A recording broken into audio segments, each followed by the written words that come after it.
All right, we're calling this meeting to order of the Parks Commission January 4th, 2024 at a couple minutes after 6.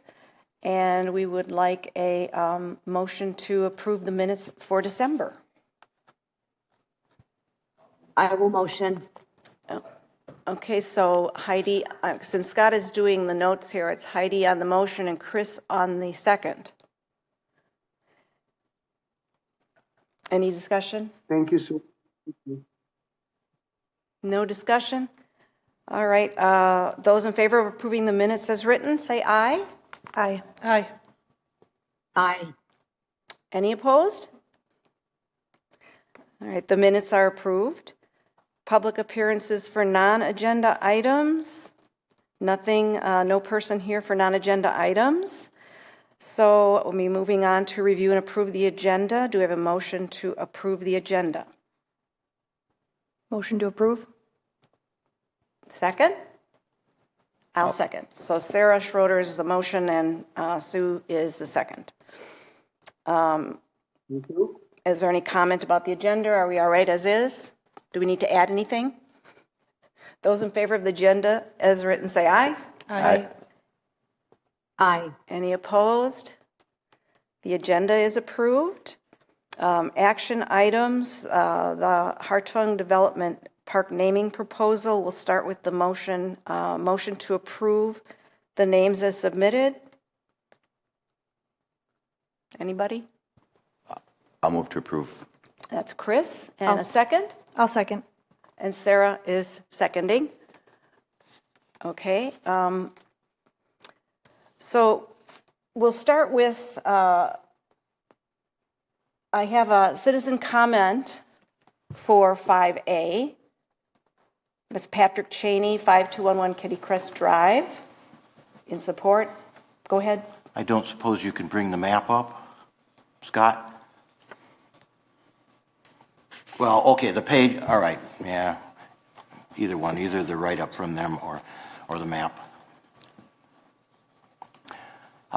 Is this working? Yeah, that's good. Okay, my comments on here are, I don't think much of Farmstead Park because what does that mean? I did read the write-up that they wrote on it. 1 second.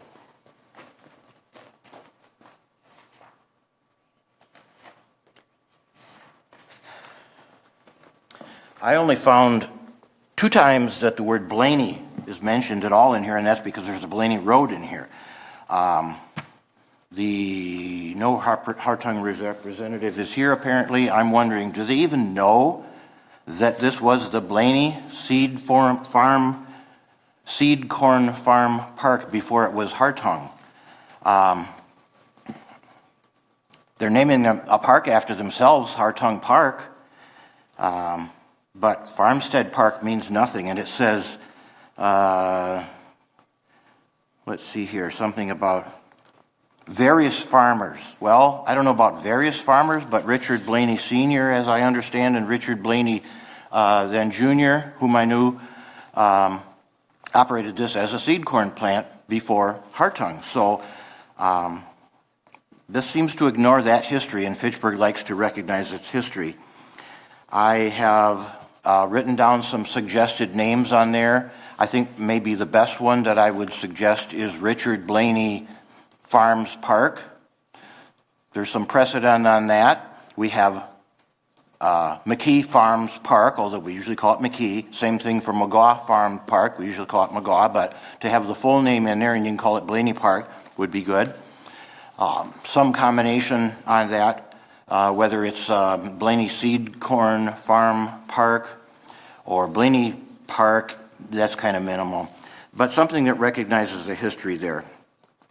And there's another registration from a friend of mine who has the same opinion. That's the other one I gave you.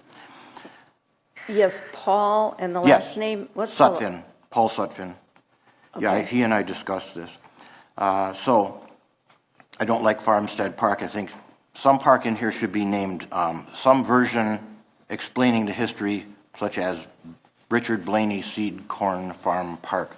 And somebody might argue, well, there's a Blaney Road already, or there's going to be a Blaney Road in here. There already is a Blaney Road right now. It's the straight road that they are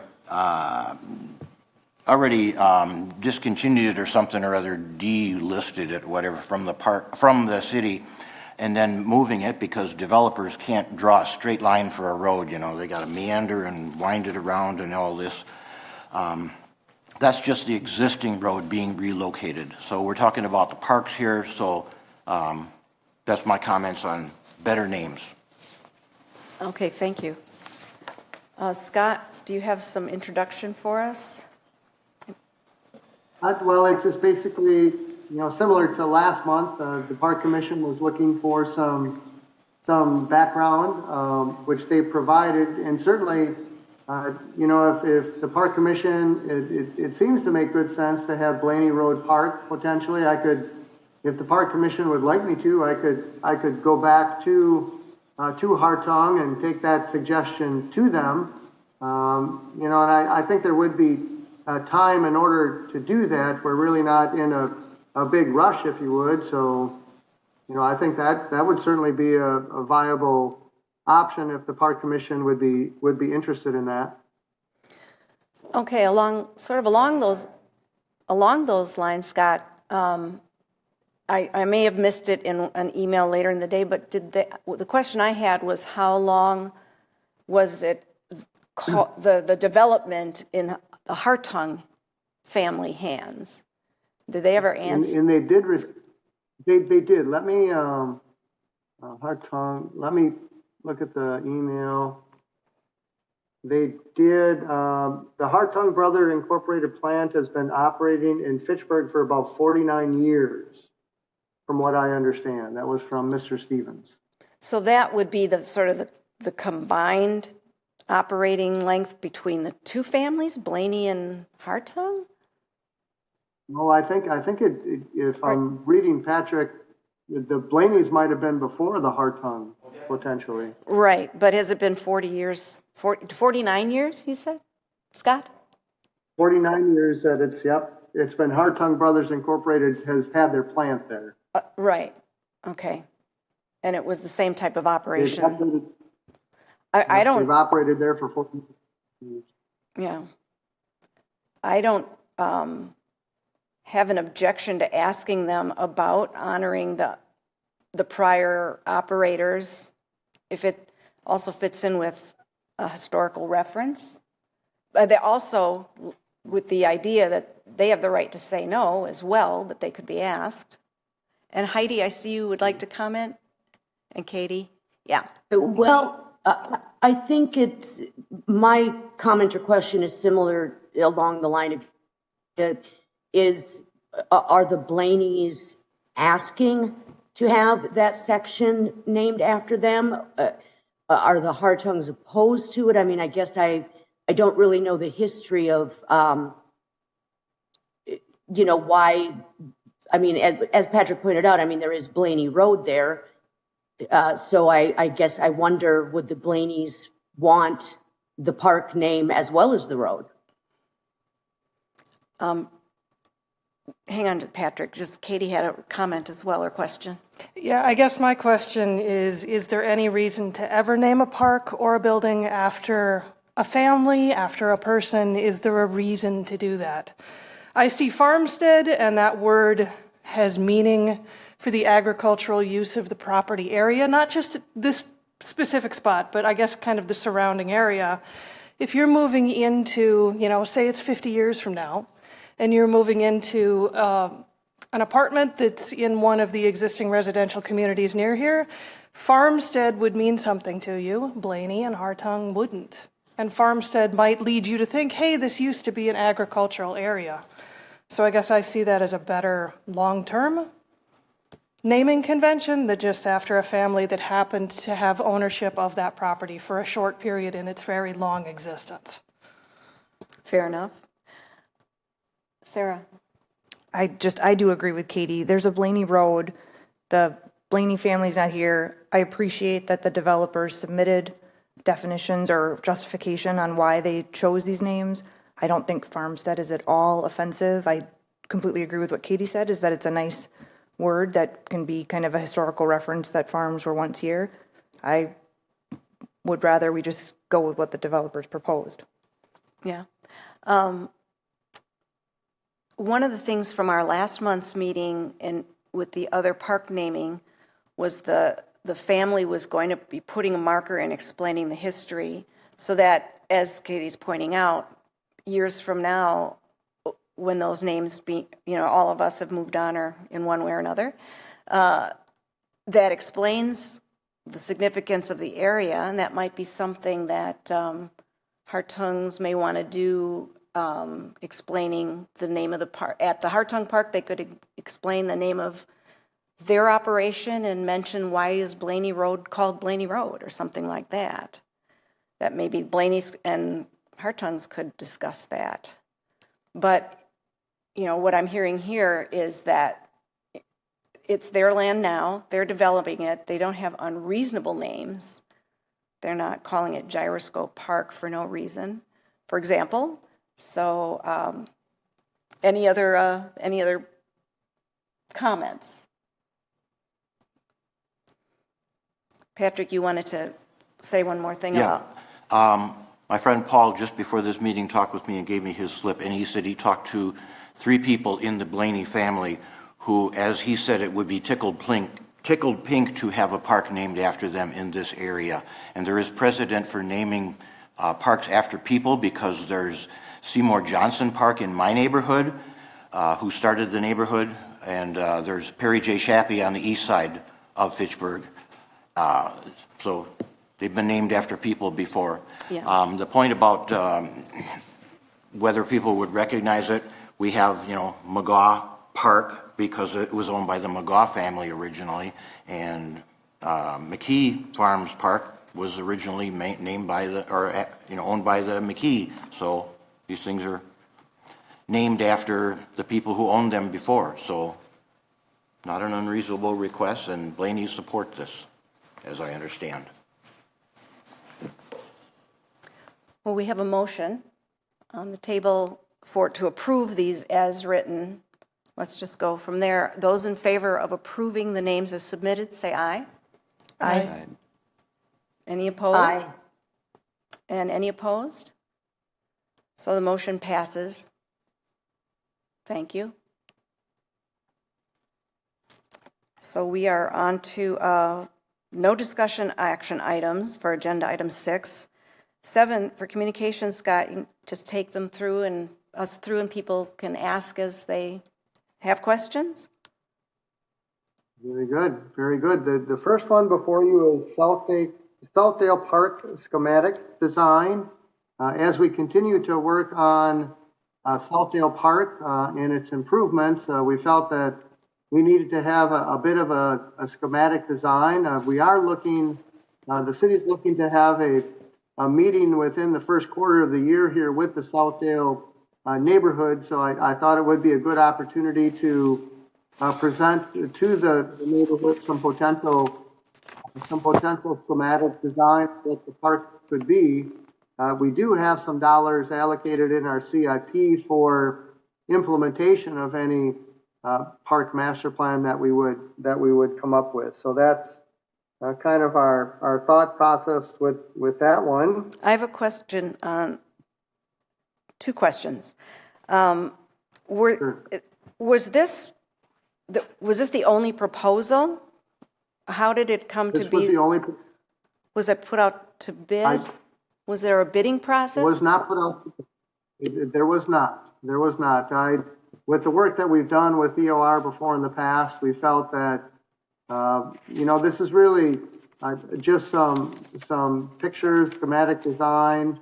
Certainly, if we go to implementing or developing a plan, that would be a public bidding process. But for this one, I just felt that we wanted to get some drawings put together so that we could present them, and then at that point we'd have something to work with. But yeah there was no solicitation of proposals or anything like that. And then the second question or remark is on their document, they list the steps they're going to take, and what's there's nothing listed about the Parks Commission. It says presenting to staff for approval. Is this coming before the Parks Commission then, at any point? Well, absolutely, absolutely. I Okay. would definitely bring it before, that doesn't mean that it won't be coming before the Park Commission. They'll just work on it with staff, which will help me put together the schematic designs. And then I'll bring it to the Park Commission for your thoughts and ideas and go from there. Okay. Yeah, it wasn't gonna be just me doing it. All right, thank you. You're welcome. So we good with that one? Yep. And then the next one was community garden management in 2024. This is a memorandum of understanding, well, not a memorandum of understanding, but a list of items that the Rooted will be able to provide for us for the price of $2,000. And the $2,000 represents, we did bring in $1,850 last year in pot rental fees. So I'm looking for some help in managing the gardens this coming year. And what's really nice about this this work is that Rooted and Nicholas has had working relationships with the Southdale neighborhood. So they're going to, interact and work with the Southdale neighborhood to get them, I guess, introduced and included in our community garden program. I see Heidi has a question, and I'll follow with another. Go ahead, Heidi. Hi, so you had mentioned a cost of $2,000 to Rooted. Is that just a one-time investment, or is that an annual fee? And I guess what exactly is the $2,000 for? What would you be providing? Thank you. And yep, to your first question, it'll just be a contract for 2024. Within there, the proposal, the bullets are what they're going to provide for us. They'll meet with each garden at the beginning of the year to gather information about needs. To facilitate Southdale transition to the Fitchburg organizational system. Respond to limited issues which come up at the gardens throughout the year.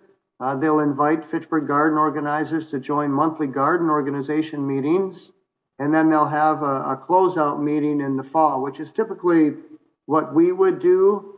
But certainly this would really assist staff in getting this work completed. And really we're beginning to start to think about the egg park in Terravessa and how we might end up managing that facility. So this might be a lead into a potential relationship in 2025 and beyond to help us manage that facility along with all of our other community gardens, similar to the Nine Springs Golf Course, where we contract with a manager to manage the golf course.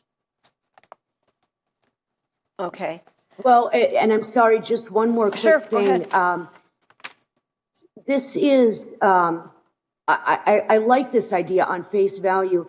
And I know we had talked also about sort of a Friends of Fitchburg Parks or some sort of group of community people, that may be able to also be involved with this group, to be able to work with local businesses to help provide maybe, I don't know, seeds or assistance or training, something like that, to help these community gardens really be of value to the communities. So I guess I was just throwing it out there. Well, in this, Heidi, that's a fair point, but this is just really an assistant, an assist to the staff to manage the gardens with, a lead into potentially a relationship to help them manage the egg park at Terravessa.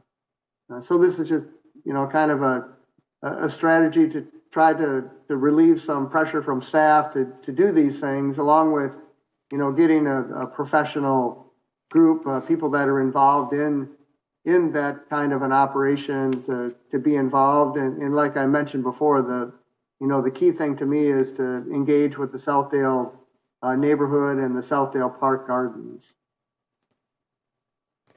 Okay. Anything else, Heidi? Does that answer everything you needed? Yeah, I think so. Scott, part of what you... Sorry, yeah, I was on mute. Yep, that's great. Thank you. Yeah. Scott, the part of the answer that you gave to Heidi answered one of the questions I was going to ask, because $2,000 isn't a whole lot of money. So it's sort of a minimal startup and follow through. I did meet somebody in the Southdale that was real involved with the garden there, and he had showed me on his phone that he gets information from Rooted, so that's good. They're dialed in and they offer seminars that garden leaders can go to that are offered to all the garden groups in Dane County, and so that people can learn more that way, and that's included. And this doesn't replace any leadership of the separate local gardens we have in Fitchburg, correct? It's not saying that someone who's been helping as a volunteer to run a specific community garden is being replaced. No, this is to assist those garden leaders. Okay. This is to provide support to those garden leaders from the city. All right. Anything else on that one? All right. Onward, Scott. Hillside Heights Park Playground discussion. We did meet with the neighborhood on December 11th regarding the playground placement. And I did include in my staff comments a bit of a summary of the meeting. And at the end of the day, the neighbors were very appreciative of the city having the meeting and then offering some potential solutions to the issue of the playground, which include the relocation of the playground back to the area where the existing playground is. So that's just kind of a report, wanting to keep you in the loop. And we're continuing to work on it, but it appears that we're going to be going that direction. We're going to need some council support in regards to budgeting dollars and things like that, which we'll proceed with. But I just wanted to give you an update on that meeting and kind of a summary of what transpires. I have a question. Why was it ultimately decided that just having a fence there was unsatisfactory?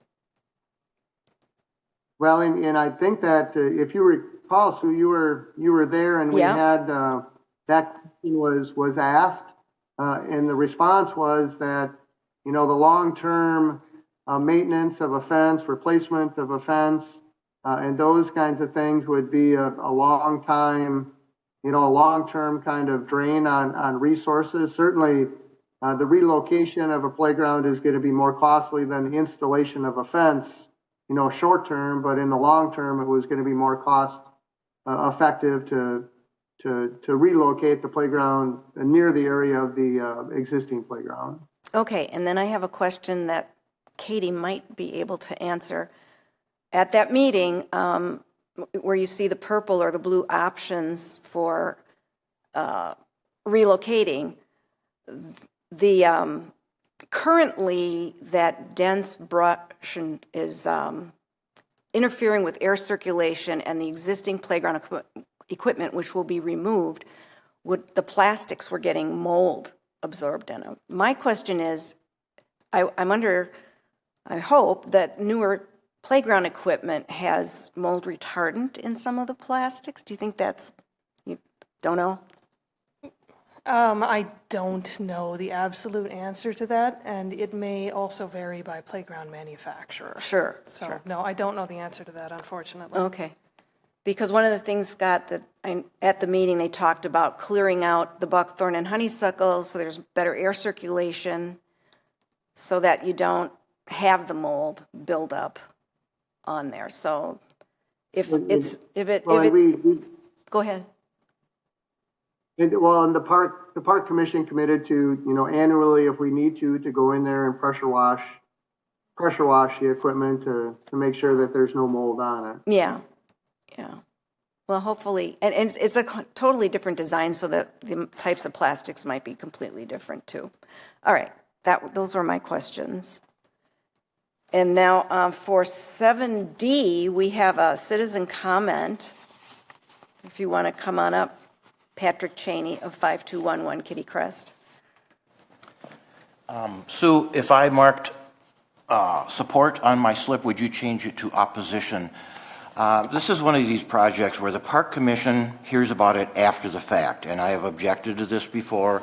I think that the Park Commission should have been in on this much earlier when whatever was worked out about the specs for this.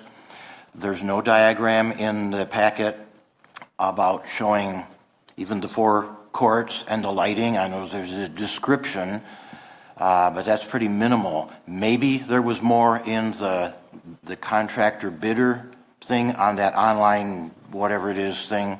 But this is the Park Commission that's supposed to have a say about this. So there should be diagrams of what is being requested. And there should be a step of the Park Commission reviewing this before this goes out to bid. I've made that comment before, and it's still not happening. So at this point, you're just being told, well, the bids came in. We already advertised it. The bids came in. We already reviewed the bids, and we're working, I believe, on selecting one. And the Park Commission is being told about this after all of that work has been done. And my point when I raised this at another time was maybe the Park Commission might have something to say about this, about where something goes, or change this or that, or comment on something before it goes out to bid. So that's what I would like to see on this kind of project. Come here first. Done. Okay, thank you. Go ahead, Scott. I can provide yep. In basically what we're doing here is we're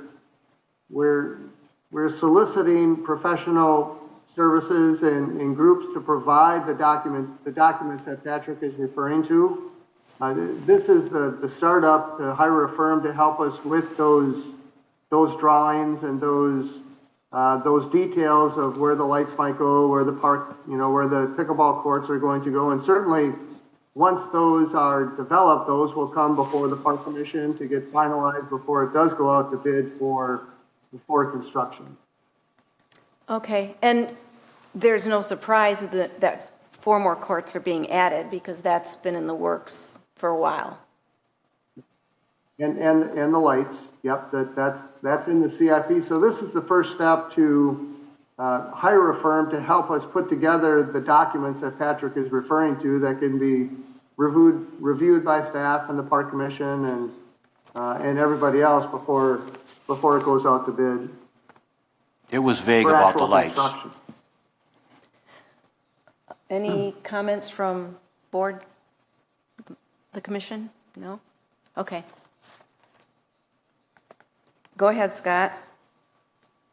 Yep, and then we actually did receive 3 proposals which staff is reviewing, and we're hoping to have a decision shortly here so that we can begin the process of creating those plans and documents and then get them to the Park Commission for review. And we were looking to do the same type of process with the Tower Hill Park Shelter renovation, where we were going to solicit proposals, professional service proposals, but we didn't receive any, so we're actually in the process of rebidding that. Okay. So we'll have a couple proposals on that to report on in the near future. Okay, and Patrick Cheney has a comment about that item E.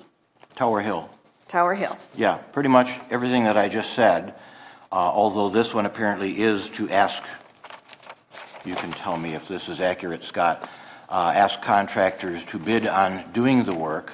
I saw a whole lot of legal boilerplate language in there about how to submit a bid and engineering stuff and all of that. But again, no diagram on the Tower Hill shelter or what is being requested of that. What I do see, and I'm holding you to your written word and your description here, Scott, that all through this in the specs that are written in here, it talks about renovating, remodeling, things like that. And so apparently that is the proposal, which is a little bit of a surprise to me. But anyway, that's what you're saying. That's what you say you're doing. And so I'm going to hold that that's what you're looking for. In other words, this does not have the word DEMOLISH anywhere in here. So you're not doing that by what you're saying here. And again, Correct. It's similar to what, and again, let's see some specs and some diagrams here before this goes out to bid the second time at least. Done. well, and just to clarify that this is the process that we're going through with both of the projects, and you're correct, Patrick, that Tower Hill is a renovation, and we're envisioning it similar to what we did at McGaw Park Shelter, where we want to maintain the theme of the shelter and that, but certainly there's going to have to be with ADA, and we're going to have to potentially make some larger restrooms, and but it is definitely a renovation of what we're not going to tear it down, and then we couldn't do a tear down in a new building with the budget allocation that we have for it. Okay, thanks. Moving on to staff reports. Anything, any questions that anybody has here on any of the staff reports for Scott? There is one citizen comment on item D, Director's Report from Patrick Cheney, 5211 Kitty Crest Drive. Just a question. There is a director's report, but that's all. Did the rest of the Parks Department staff have the month of December off? I gave them December off. Yep, I gave them it off for the holidays. In regards to reporting, and actually what we're working on is our annual report. So I'll report in January, or probably before the end of the month, January, the statistics on activities and things that happened within the Park Rec and Forestry Department for the year. So yes, I did, like similar to what I did last year, I didn't ask them to do a December or January park report due to the holidays and those kinds of things. But the Park Commission will get a summary of the activities that occurred in 2023 in the Recreation and Forestry Department. All right, thank you. And You're welcome. Section 9, future agenda items. Anybody have any they would like to offer? Scott, do you have any you know are cooking? Well, yeah, we've got median mowing. Yeah, there's a host of different things. I'm sure hopefully we'll have something to take some action on, right? I expect there'll be plenty to do after Yes, after a light month like this. I have a future agenda item, and that is, it may need to start out with just a staff discussion, but that would be developing a potential capstone project for UW-Madison landscape architecture seniors, specifically regarding the open green spaces between Cyene Road and Highway 14. There's a student right now undertaking sort of the whole uptown development as a capstone project, but I thought a nice follow-up to that, if there's student interest in a future year, could be specifically the green spaces, both proposed and the ones that already exist and are owned by the city, because they are numerous, and they're sort of wanting for more use and development. So that could be a great capstone project. So a step for that might be for staff and then the Parks Commission to develop some lists of desires and wants and stuff like that. Very good. Thanks. All right, our next two meetings, February 1st, March 7th. And a motion to adjourn, please. All motion. That's Heidi with the motion, and Katie's going to second. I'll second. Okay. We are going to vote. Those in favor of adjournment, say aye. Aye. Aye. We are adjourned. We are adjourned at 6:36.